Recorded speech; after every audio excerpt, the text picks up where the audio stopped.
All right. I am Captain Craig Kryling with the Hopkins Police Department.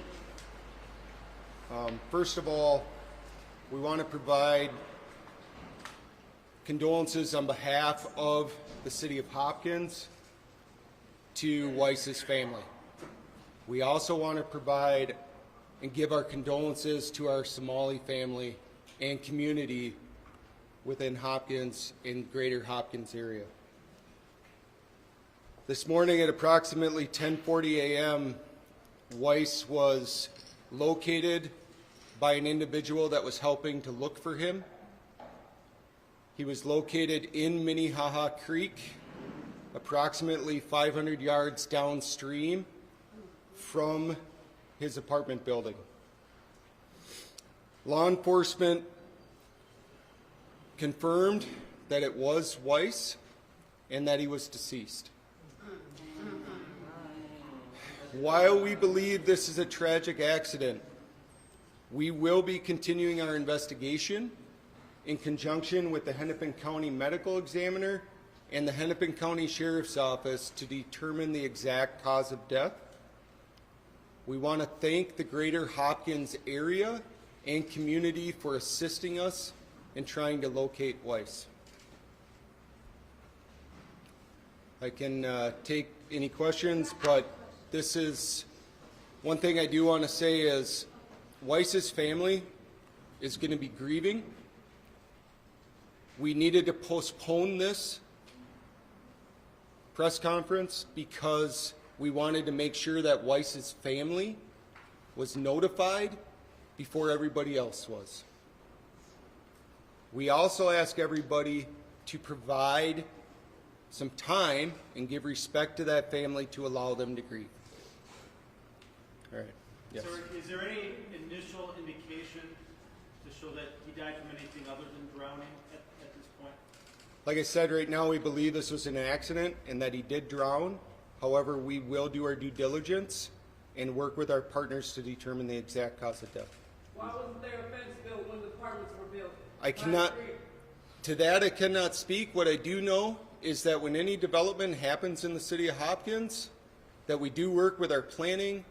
There is council meetings that people can come to, they can speak to if there's questions about that. So right now this is about Weiss and taking the time for this community to grieve for him. I have another point there. When they just drove off and said she found him and walked away. Okay. Another thing I'd like to address, there's a lot of rumor and conjecture about this case, about different things that have gotten posted on social media. What I can say is we have evidence that Weiss left this apartment building on his own accord, and there is no room to try to blame anybody else right now. This is a horrible, tragic accident from everything that we are able to determine. Now, 500 yards, is that a significant distance when you're talking about a river and the way that they flow and stuff like that? No, right now, unfortunately, we have some high water. We've had a lot of rain. That creek is moving very quickly, and it's not unheard of for that to happen. Are you able to tell where you presume he may have gone in? We don't have that information right now. Do you know if he walked directly into the creek or fell down the embankment? Can't say for sure. Did you say it was a volunteer searcher or somebody who lost? This was not a member of law enforcement. This was just simply an individual that wanted to come help locate Weiss. What is being done officially to help the families with calm and peace and help them through this tragic? So we have provided liaisons through our chaplain program with the family, and also we continue to remain in contact with them. Is there like a drop box in case, like, I don't know if you know this, but like in case people want to like get flowers for the family, like, gifts, flowers, comfort? I'm sure that would be welcome. I don't know of anything officially set up. I do not know of anything official for them, no. About how many people, who's involved in the search, and how many volunteers beyond the official searchers?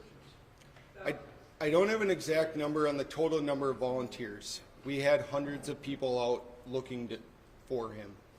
What I can say is we had members from many different law enforcement agencies, all the surrounding law enforcement agencies, the county, Hennepin County, Ramsey County, the State Patrol, At one point, we did have a representative from the FBI out here. We had a lot of people out helping to look for him. We have not stopped since our first initial report that we received in trying to locate him. Yes, miss. They said that there was his phone he had his mother's phone. When the surveillance video was released of what he was wearing, why was the phone not in the picture? He didn't have it. Okay. I cannot speak to exact parts of the investigation, but what I can tell you about that is again another one of these rumor things. There are what has happened in this incident, and then there's a lot of rumor that gets put out on social media or online, and because people want information. What I'm asking for is let this play out. Give the family some space. Give them the respect they need to grieve. And I'll say he did not have a phone in his hand, as that picture said. So that information about that was not correct. How difficult was this search area? It's so wooded. It's a very difficult search area in the sense that we have a very fast-moving, high-level, water-level creek, and also it's dense foliage. It's not an easy area to traverse on foot. It's not an easy area to get drones or aircraft up in the air. The creek was like that. Why didn't you build a fence? Can you Miss. speak to the search effort and just what it means to see the community come together for this? The effort, not only, we provided a great deal of public resources towards this, but what was truly meaningful in this case is the amount of community members that came out to help. And I think that speaks volume to the community that we have here in Hopkins, that we want to help one another. Chief, Waeys Mohamed from Minnesota Somali Community Center. I want to say thank you. I was here until 2 a.m. Your officers and officers from other departments showed up. We want to say thank you. On behalf of the Somali community and those who are here who were with us last night and came up early in the morning, we want to say thank you. We are satisfied with what you have done. This is the will of God and we accept it. We all believe that this is our path. All our time is written, and when it happens, it happens. We will deal with how to stop this from happening in the future.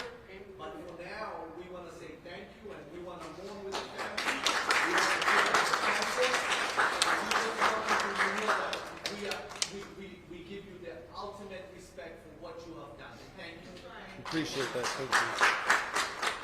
So the alert that a lot of us got, was that technically an Amber Alert, or can you explain how that process was used? Why didn't it go to everybody's phone? Okay, so the technical term, and don't ask me for the definition of this acronym, is IPAWS.